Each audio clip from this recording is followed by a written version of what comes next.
Alhamdulillah ala ni'amihi zahirah wal batinah qadiman wa hadisan wa asyhadu an la ilaha illallah wahdahu la syarikalah wa asyhadu anna muhammadan abduhu wa rasuluh alladzi la nabiyya ba'dah amma ba'du.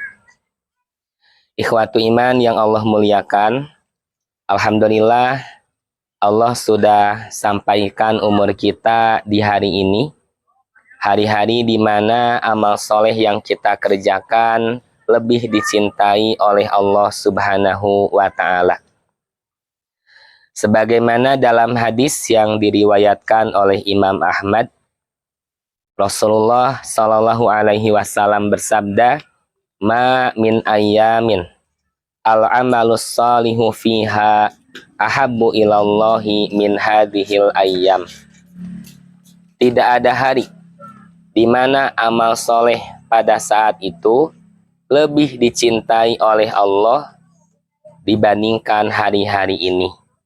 Maksudnya yakni di 10 hari pertama bulan Zulhijjah. Amal solehnya umum ataupun khusus. Artinya amal soleh yang bisa kita kerjakan pula di bulan-bulan yang lainnya, seperti baca Al-Quran, menghadiri atau menyimak kajian, sholat tahajud, sholat duha, infak sedekah. Amal soleh yang tadi pada hari-hari ini nilainya lebih dicintai oleh Allah Subhanahu wa Ta'ala.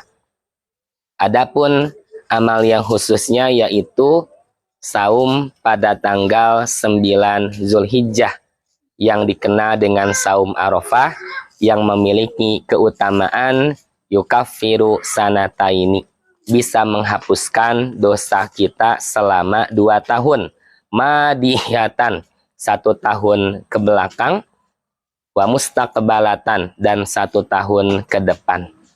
Maka sungguh ini kesempatan berharga bagi kita sebagai manusia, pastinya banyak dosa, maka jangan sampai kita sia-siakan peluang berharga yang Allah berikan. Selain itu, tentu puncaknya ada di tanggal 10 Zulhijjah dengan kita melaksanakan ibadah kurban.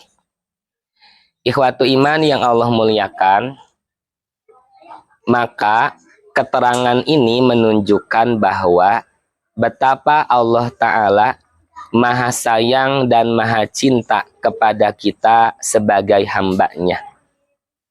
Allah memberikan banyak kesempatan, waktu-waktu yang istimewa, di mana ketika kita melakukan amal soleh, nilainya lebih dicintai oleh Allah Subhanahu wa Ta'ala. Dan bila Allah sudah cinta kepada hambanya, maka balasannya tiada lain, yaitu surga.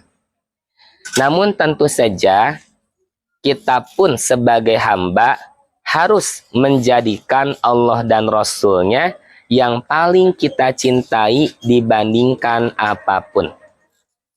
Mari kita perhatikan satu hadis yang diriwayatkan oleh Imam Al-Bukhari dan Imam Muslim dari Anas bin Malik radhiyallahu anhu. Ia berkata bahwa Rasulullah Shallallahu Alaihi Wasallam bersabda, "Salasun man kunna fihi wajada halawatal iman." Ada 3 perkara, ada 3 hal yang teramat penting, yang bila ketiga perkara itu ada pada diri kita, wajada halawatal iman, maka pasti kita merasakan manisnya iman. Halawatal iman adalah isti'arah tamsiliyah. Manisnya iman itu yang asalnya digunakan terkait dengan rasa pada lidah kita ketika kita menikmati makanan. Nah, maka ketika kita sedang sakit, makanan terasa tidak enak, minuman pun demikian, segalanya terasa pahit, tentu bukan makanannya yang salah, bukan masakannya yang tidak sesuai dengan selera kita, tetapi kondisi kita yang sedang sakit sehingga makanan-makanan itu terasa pahit. Demikian pula terkait dengan keimanan.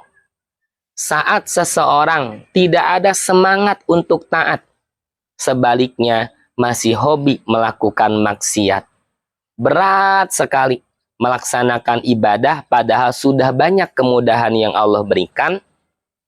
Jawabnya, bukan aturan Allah yang memberatkan, tetapi iman yang sakit, iman yang melemah harus disehatkan dan dikuatkan kembali. Karena sungguh secara umum Allah menetapkan berbagai aturan untuk kita sebagai hambanya. Kepentingannya adalah bukan untuk Allah, tetapi untuk kita demi keselamatan hidup kita di dunia dan di akhirat. Bila ketiga perkara yang teramat penting ini ada pada diri kita, jaminannya Nabi menegaskan, wajada halawatal iman, maka kita akan merasakan manisnya iman, akan merasakan kenikmatan dalam ketaatan, khusyuk dalam beribadah, dan menjadikan akhirat prioritas utama dalam hidup kita. Apa saja tiga perkara yang dijelaskan dalam hadis ini? Yang pertama yaitu an yakunallahu wa rasuluhu ahabba ilaihi mimma siwahuma. Adalah Allah dan Rasulnya yang paling dicintai dibandingkan apapun juga. Allah dan Rasulnya yang paling dicintai dibandingkan apa saja yang ada di alam dunia. Bila kita ikhwatu iman sebagai suami mencintai istri, istri mencintai suami, anak mencintai orang tua mencintai anak, itu disebut dengan hubbut tabi'i, cinta secara tabiat. Tetapi peran kita sebagai hamba mencintai Allah dan Rasulnya disebut hubbul ikhtiar, cinta yang harus diusahakan, cinta yang terkadang harus dipaksakan. Ibarat orang yang sakit harus minum obat. Secara selera tidak ada orang yang suka minum obat. Tapi secara akal menghendaki dia harus minum obat. Akhirnya dia pun minum obat secara teratur sebagaimana yang dipesankan oleh dokter. Walaupun hati tidak menginginkan, tidak sesuai dengan selera, tapi akal memerintahkan demi untuk kesehatannya kembali lagi. Demikian pula cintanya kita kepada Allah dan Rasulnya harus didasari dengan ilmu, dengan akal, dengan hati, dengan jiwa kita. Sehingga segala apa yang Allah tetapkan dibarengi keyakinan bahwa semuanya demi kebaikan kita, tanda Allah cinta dan sayang kepada kita, maka kita pun harus menyambut cintanya Allah itu dengan mentaati apa-apa yang Allah sudah tetapkan. Allah dan Rasulnya yang paling dicintai melebihi apapun yang ada di dunia. Ikhwatu iman yang Allah muliakan. Satu kisah nyata, teladan terbaik sepanjang zaman, Allah abadikan kisahnya dalam Al-Quran, yaitu tentang kurbannya Nabi Ibrahim alaihissalam. Beliau siap melakukan apa-apa yang Allah perintahkan, walaupun bertentangan dengan keinginan. Beliau mendapatkan ujian yang teramat berat, di mana Allah memerintahkan Nabi Ibrahim alaihissalam untuk menyembelih putranya sendiri, yakni Nabi Ismail alaihissalam.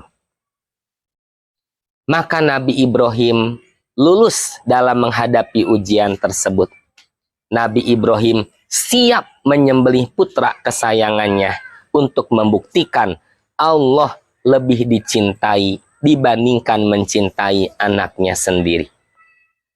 Ternyata Allah pun menerima, memberikan penilaian sempurna terhadap apa yang Nabi Ibrahim lakukan, walau pada akhirnya bukan Ismail lah yang disembelih.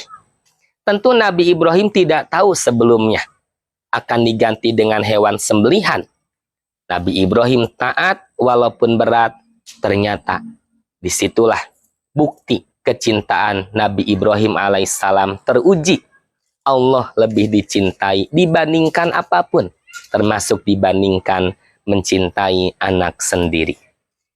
Ikhwatu iman yang Allah muliakan, maka dengan dasar iman, dengan dasar cinta kepada Allah dan Rasul-Nya, seberat apapun akan kita lakukan apa-apa yang Allah perintahkan, dibarengi dengan keyakinan pasti banyak kebaikan yang Allah berikan kepada kita. Sebaliknya, semenarik apapun suatu kemaksiatan, berani kita tinggalkan karena kita meyakini ujungnya pasti suatu penyesalan ketika larut dalam kemaksiatan tersebut. Alhamdulillah, demikian yang bisa disajikan, baru poin pertama dari 3 perkara yang akan disampaikan oleh Nabi Shallallahu Alaihi Wasallam. Mudah-mudahan bermanfaat. Mohon maaf atas segala kekurangan dan keterbatasannya. Aqulu qauli hadza wa astaghfirullah li wa lakum. Wassalamualaikum warahmatullahi wabarakatuh.